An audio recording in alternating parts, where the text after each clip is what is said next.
Next case is Sunshore Leasing versus Advent Home Care.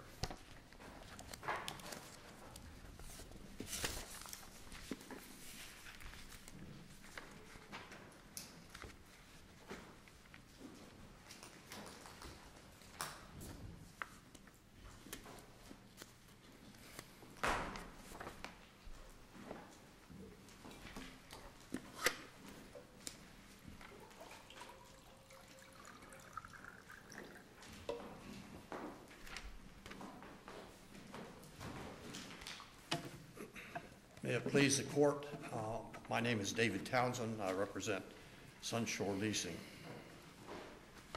The lease contracts in this case had a very clear, very simple provision for their termination. It was not followed by the court below. This lease could have been terminated by the banks while they held the assignment. It could have been terminated by the defendants, but it did not happen. Not only did it not happen, but the defendants held the equipment until the lease was finally terminated by my client in December of 2012. So their behavior is inconsistent with the notion that it was somehow terminated prior to that time.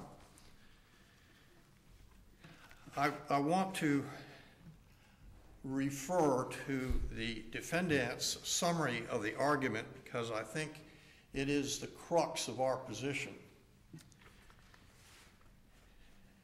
And I quote, "However, as the lower court found, that is not what happened here. Sunshore did assign the leases. They did. And its assignee did release Advent from any further obligations." That's true. The bank at a certain point said, "We don't need any more money from you," but they didn't terminate the leases. That is an incredibly crucial distinction. Let me ask this question. Do you disagree with the legal proposition that the assignee, upon notice to the obligor, acquires the power to modify and discharge the obligor's obligations under the contract? They acquired the ability to terminate the contract. They became a party to it, and they could have terminated it by issued an indication in writing that the contract's terminated. But couldn't they also have waived, released, or reached an accord outside the contract with respect to that obligation? In other words, the requirement of notice, right, was an entitlement that the bank had, a right that they had, that as assignee, as I see it, they were free to waive. And I'm just kind of wondering why that doesn't, why the bank's unequivocal statement that, look, we're not worried about this deal anymore, why that isn't enough to discharge your friend's obligation. Because of the distinction that I just made, the proposition that you're forwarding is subject to ambiguity. Is the bank saying, we don't want any more money from you? Or are they saying, this lease is terminated? There's a huge difference between... I thought Mr. Callman's testimony was pretty clear that the bank regarded this as a done deal. As far as asking for any more money from these parties, but it didn't terminate the lease. I don't think the bank is excused from making a clear indication in writing that we're terminating this lease. Well, aren't you asking here for Advent to pay money? I mean, that we're asking them for the honor of the lease, absolutely. Yeah, but and I guess I'm wondering if the distinction you're drawing is one that makes any difference. If the bank said your obligation to pay money under this lease is discharged, and what you're asking for here is money, why does that make any difference to the outcome? Well, it's not just money. We wanted our equipment back. Which you got? Well, we did. We got it a year later. They kept it for a year after they'd ceased making payments to the bank. But again, I don't think the bank is excused from the terms of the contract. If they're going to terminate it, and why would the bank terminate it? I mean, once they got what they wanted, they would say, okay, we're done. You don't have to pay us anymore. Well, why would they terminate it in an ongoing lease that still had life in it, and the parties were still holding the equipment, having the benefit of it? So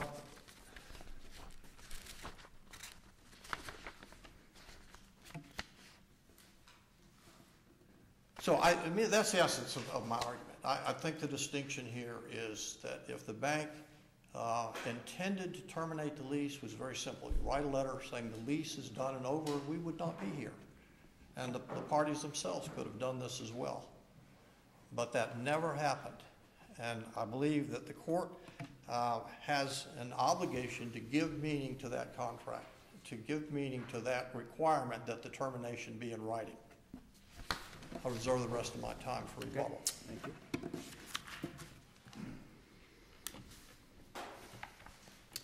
Mr. Mitchell? Thank you, may it please the court. My name is Dan Mitchell. I practice with the firm of Barr, Merman, and Tonelli in Tampa. I just have a couple of points that I'd like to make, perhaps just reinforce from what I've already said in my brief, and to pose a couple of rhetorical questions that I think that the court might want to consider. First of all, the lease assignment between Sunshore and Peninsula Bank was never produced. It was never found. It was certainly never submitted into evidence. And that is in the findings of fact that Judge Padgett made, paragraph 2. The court, therefore, had to discern the terms and the scope of the assignment based upon the testimony of the witnesses and the documentary evidence that was submitted by the parties. And the court concluded, and this is in paragraph 7 of the conclusions of law, which incidentally these are at R 349 to 53, that there was a non-qualified assignment. There was an assignment of all of Sunshore's right, title, and interest, and he had competent, substantial evidence on which to base that in the form of the correspondence back and forth between the parties and the testimony of Mr. Kalaman, which incidentally Judge Padgett found credible because he was a disinterested witness with no stake in the outcome of this case. So once the rights to the lease and equipment is assigned to the bank, what is the evidence that they waived the requirement of a written notification? Plenty of evidence, and the judge so found. The February 18th of 2009 email from Jeffrey Kalaman to Jessica Meldrum at my client, which incidentally is at R 349. I'm sorry, it's in the documents 349 through 53. Said, and I'm paraphrasing a bit, but not much, you can ignore the invoice that Sunshore sent you for this equipment and the residual bill as well. I mean, that was a renunciation of Peninsula Bank's interest in those leases. Ronald Collier, the attorney for the bank, February 26, 2009, this is R 343 through 44. If Sunshore Leasing Corporation makes any request or demand on you based on the equipment lease, such a request or demand would be improper. Then the testimony of Mr. Kalaman, which was extensive at trial, and I quoted liberally from it in my brief. He was saying this, we released it. This lease was over with. We had no further interest in it, and they had the power to do that. If you look at the Anderson v. Anderson, and I'll give you that it's an out-of-state case, but there just by the time they released it, you believe it had either been terminated or expired? Well, it had been expired. Yeah, I mean, it was, I mean, right there in that time frame, they had paid the lease off. They paid the initial 36 months of that lease. What they were giving back to Sunstate then, I guess, was the equipment only. Well, yeah, and I'd like to answer that point that Mr. Townsend made.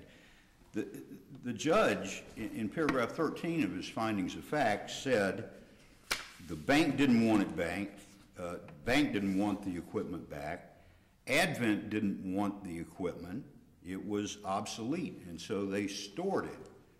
I mean, you got to realize these are a couple of lay people that are essentially dealing with this bank because Sunshore had said you follow all the bank's orders, and that's in my brief, the snippet from the letter that was written to them by Mr. Delapoye. You follow their orders, okay? We don't want the residuals. We don't want the equipment back.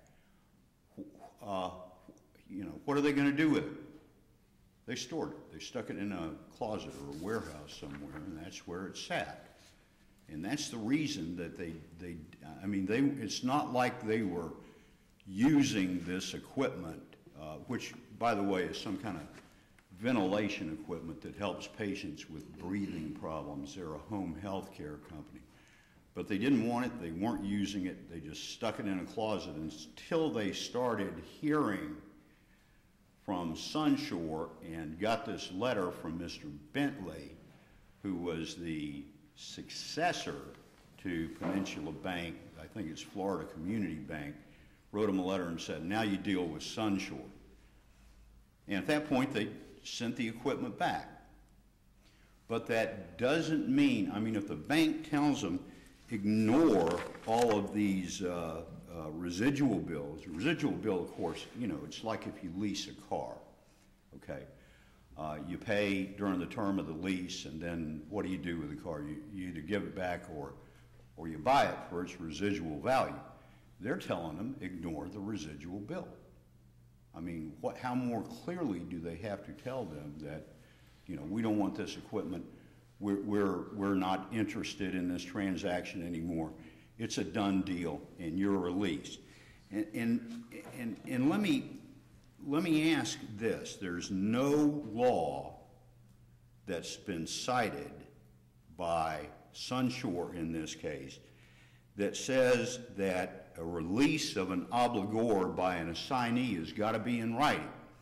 And I suggest to the court that we may be talking about two different things. I mean, we may be talking about a written termination of a lease on the one hand and a release of the obligor under the lease on the other hand. And I don't think they're necessarily the same thing. And my question is this, and it's a rhetorical question: wouldn't Sunshore have had the right, if the assignment had never taken place, to advise Advent that it was waiving this termination in writing requirement? Couldn't they have done that? And then at that point, the leases would have been satisfied.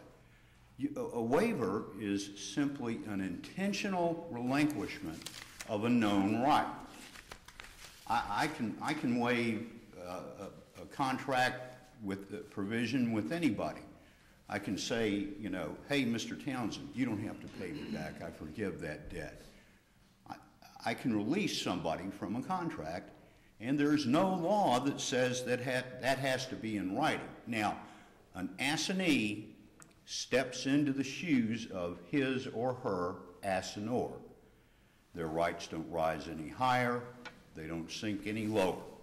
Their rights are the same as the assignor's rights. If Mr. Delapoye and Sunshore could have released my client from this, then so could its assignee. And remember, this was an unqualified assignment. So I made the point that you know, this court can view, as Judge Padgett found, that the correspondence, the writings that Peninsula Bank gave to my client Advent constituted a release. They could also be viewed, if you want to accept, for argument's sake, Sunshore's argument, they could be viewed as a written termination. That's basically what they're saying. I don't know how much more clearly they could have said it. You know, the termination provision in this contract doesn't require any magic words. It just says that there has to be a written termination. So even if you accept their argument, the court could very easily find that the correspondence that was exchanged and the emails between the bank and Advent constituted a written termination of the lease. In the findings of fact and conclusions of law, and I'll end with this, paragraph 15 of the findings of the lower court, it points out that none of Sunshore's communications with Advent after June the 11th were in evidence. If Mr. Delapoyade or any of his associates in Sunshore, if there were any, had sent letters to them, where are they? They weren't put into evidence. The court found Mr. Delapoyade's testimony as to such communications to be not credible. Where's the written termination by Sunshore? They say in their brief that they did a written termination, but it was never put into evidence at trial. Does that mean the leases are still in effect? No, because Sunshore says the leases were terminated on December 14th of 2011 when the equipment was returned. And yet there's no contemporaneous writing say, okay, we've got the equipment back, now the leases are terminated. And that simply illustrates the fact that Sunshore must itself have intended that it could verbally or by action or inaction terminate the leases, and therefore waiving the written termination provisions itself. And if it could do that, then I say again, so could its assignee. Waiver is just a knowing relinquishment of a legal right, and that's exactly what happened here. And unless the court has any further questions, I'll conclude with that. Thank you. Mr. Townsend? I agree with counsel regarding the fact that the court determined it was an unqualified assignment, but that does not negate the terms of the lease. Secondly, the arguments about waiver become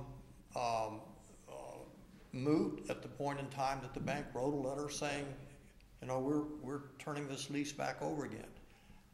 That is an unequivocal determination that the bank never waived anything. They never terminated the contract. The counsel has not explained away the last letter written by the bank. The remarks about don't honor the invoices were made at the point in time that the defendants were making payments, and there was a dispute about who the payments should go to, and that's what that was involved in. It was not a termination of the lease. And finally, the quotation that counsel makes with respect to the bank, we have no further interest. Again, that is not a termination. That simply means we no longer have an interest in these leases, and we're turning them back over to Sunshore. And that's exactly what they did in the last letter. Having no further interest in this case simply meant they'd gotten the monies that they wanted from these leases. The leases lived on, they didn't return the equipment, and they were never terminated until my client terminated them after receiving the equipment back in December of 2012. Thank you, Your Honor. Thank you. Court's going to take about